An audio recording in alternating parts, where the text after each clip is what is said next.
صفائی کے لیے ہماری کتابوں کے اندر فقہ کی کتاب ہو یا حدیث کی کتاب ہو، عربی زبان میں سے طہارت کہتے ہیں۔ اب احادیث کی جانب جانے سے پہلے ہم چند الفاظ اس کے جس کا انتخاب دیکھیں کتنے ڈھنگ کے ساتھ، کتنے چلن کے ساتھ، کتنی معنویت کے ساتھ، کتنی مقاصد کے ساتھ، یعنی جو عربی زبان میں تطہیر اور پاکیزگی کے لیے جو نام لائے گئے ہیں، اب آپ دیکھیے ایک طہارت ہوتا ہے۔ اب جب ہم تدریس کرتے ہیں، پڑھتے ہیں، پڑھاتے ہیں تو اس میں ہمارے ائمہ پھر اس لفظ کو کھولنے کے لیے اس کے مختلف اعراب پر گفتگو کرتے ہیں۔ دیکھیں اس کو طہارت بھی پڑھتے ہیں، طہرت بھی پڑھتے ہیں، طہرت بھی پڑھتے ہیں، یہ اس کے الفاظ بنتے ہیں۔ اس کا معنی دیکھیں اس طریقے سے کھل جاتا ہے۔ اگر اس کو یہ جو طہارت کا طا ہے، اس کو اگر ہم اس کی فتح کے ساتھ پڑھتے ہیں، یعنی زبر کے ساتھ پڑھتے ہیں، تو اس کا معنی پاکیزگی اور نظافت کے ہو جاتا ہے۔ ٹھیک ہے۔ اور اس کو اگر اس کے زیر کے ساتھ پڑھتے ہیں تو اس کا معنی ہوتا ہے طہارت کا آلہ، یعنی جس چیز سے آپ پاکیزگی استعمال کر رہے ہیں، جو برتن ہے، نل کا ہے، اس چیز کی طرف اشارہ ہو جاتا ہے۔ اور اگر آپ اس کو ضمے کے ساتھ پڑھتے ہیں، تیسرا اعراب جو ہے وہ، تو پھر اس کا معنی ہو جاتا ہے کہ آپ کی پاکیزگی اور طہارت سے بچی ہوئی جو چیزیں رہ گئی ہیں، وہ تمام چیزیں۔ ٹھیک ہے۔ اسی طرح دیکھیں پھر اس کی صفائی کے لیے ہمارے وہاں باقاعدہ ایک باب باندھا جاتا ہے، قرآن میں بھی وضو کا حکم ہے۔ صحیح۔ میں صرف بتا رہا ہوں کہ کتنے اہتمام کے ساتھ دیکھیں ایک لفظ کو لایا جاتا ہے۔ اب وضو کے لفظ کو دو طریقے سے ہم پڑھتے ہیں، واو کے پیش کے ساتھ بھی پڑھتے ہیں، واو کے زبر کے ساتھ بھی پڑھتے ہیں، یعنی وضو بھی پڑھتے ہیں اور وضو بھی پڑھتے ہیں۔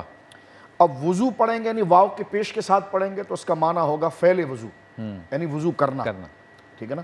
اور یہ واو کے آپ زبر کے ساتھ پڑھیں گے تو وہ پانی جس سے آپ وضو کر رہے ہیں۔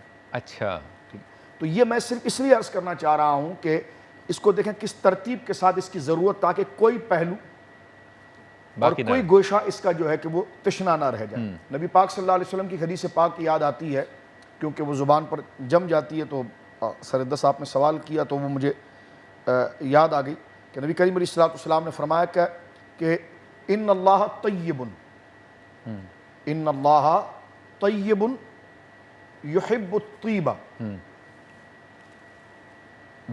ان اللہ طیب یحب الطیبہ، نظیف یحب النظافہ، کریم یحب الکرم، جواد یحب الجود، او کما قال علیہ السلام۔ یہ الفاظ احادیث کے اندر ملتے ہیں۔ اب اس کا معنی دیکھیں، اللہ طیب ہے، طیب کو پسند کرتا ہے۔ ٹھیک ہے۔ اللہ الفاظ جو ہے کہ نظیف ہے، نظافت کو پسند کرتا ہے۔ اللہ کریم ہے، کرم کو پسند کرتا ہے۔ اللہ سخی ہے، سخاوت کو پسند کرتا ہے۔ ٹھیک ہے۔ یہاں پر مجھے یاد آتا ہے کہ علامہ علی قاری علیہ رحمت نے اس کو بہت اچھے انداز میں ایک جگہ جمع کیا ہے۔ فرماتے ہیں کہ طیب ہے، نظافت ہے اور طہارت ہے۔ صحیح۔ طیب اور نظافت۔ آپ شاہ فرماتے ہیں کہ اگر ظاہری صفائی ہو تو اس کو ہم طہارت کہتے ہیں، جیسے کپڑے صاف ہیں، بدن صاف۔ باطنی صفائی ہو تو اس کو طیب کہتے ہیں۔ صحیح۔ اور دونوں کا مجموعہ ہو تو اس کو نظافت کہتے ہیں۔ واہ واہ واہ، یہ ایک حسن علامہ علی قاری نے، تو یہ صرف انتخاب الفاظ کے آپ دیکھیں۔ فرما اللہ طیب ہے، طیب کو پسند کرتا ہے، نظیف ہے، نظافت کو پسند کرتا ہے، کریم ہے، کرم کو پسند کرتا ہے، جواد ہے، جوادیت کو پسند کرتا ہے۔ تو یہاں پر ایک معنی مزید عرض کروں کہ ایک ہے کریم اور ایک ہے جواد۔ اللہ کو سخی تو نہیں کہا جا سکتا، ٹھیک ہے، لیکن اس کا ایک معنی لٹرلی کرنے کے لیے ایک معنی یعنی جواد کا آپ نے کر دیا۔